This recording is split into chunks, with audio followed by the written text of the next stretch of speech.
guys, in this video we're gonna take a look in a new feature in Cyclone 3D moving objects. We have imported three point clouds collected by Trimble X7. So let's start. As you can see, I highlighted those 3 point clouds, but the option moving objects is disabled. We have to enable this option, we have to group our point clouds, and then we can start the cleaning. As you can see, I highlighted the point cloud, and it's now it's enabled to the moving objects feature. So how it works, it's comparing to neighbor point clouds and is checking are the points in one point cloud are available in the same position in the neighbor point cloud, which means let's say in this position when we've been scanning, one person been standing here, and when we started to scan from the another position, this person was already here. So that means those points are not common in both scan stations. So in moving objects feature, we can change the input, turn on, turn off the input, but most important is to set 2 parameters,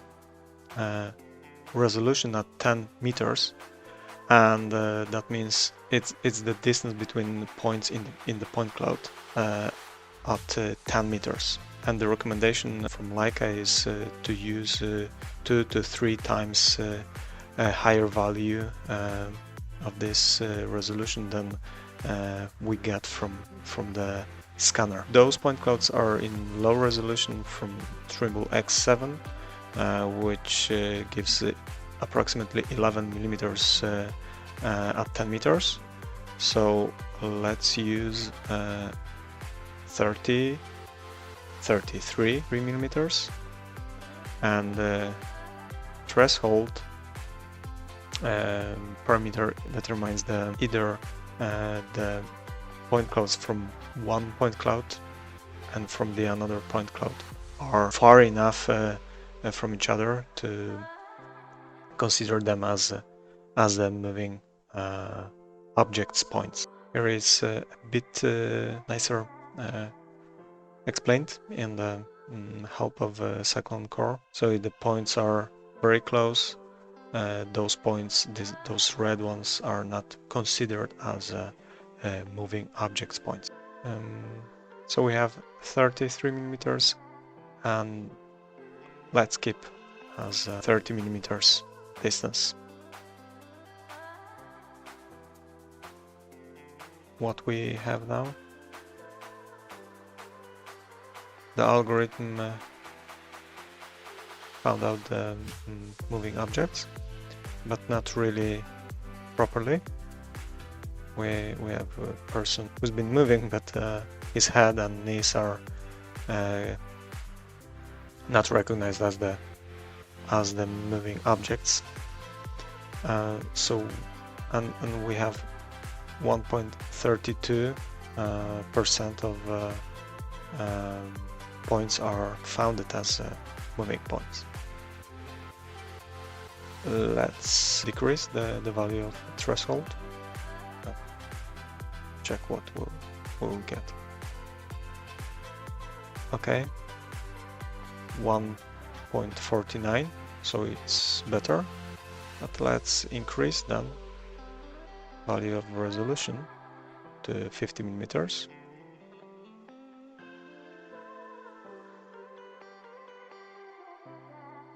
And we can see in the point cloud and in the value is higher, but the point cloud is also better recognized.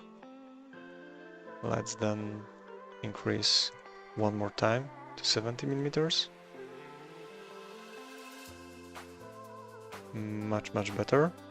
Still we have head. One more time increasing to 90 millimeters. Doesn't change.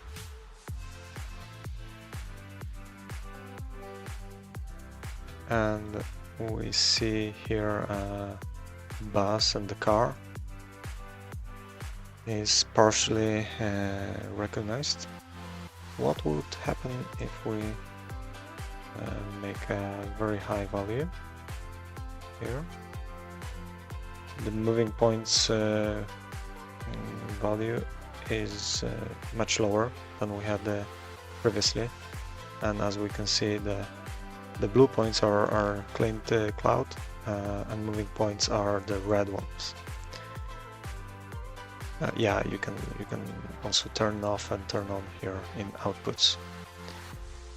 So let's go back to 50 millimeters. Yes, 1.51.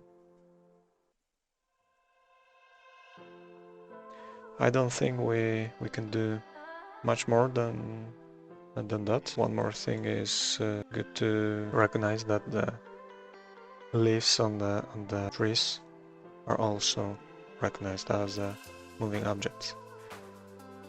This car was standing there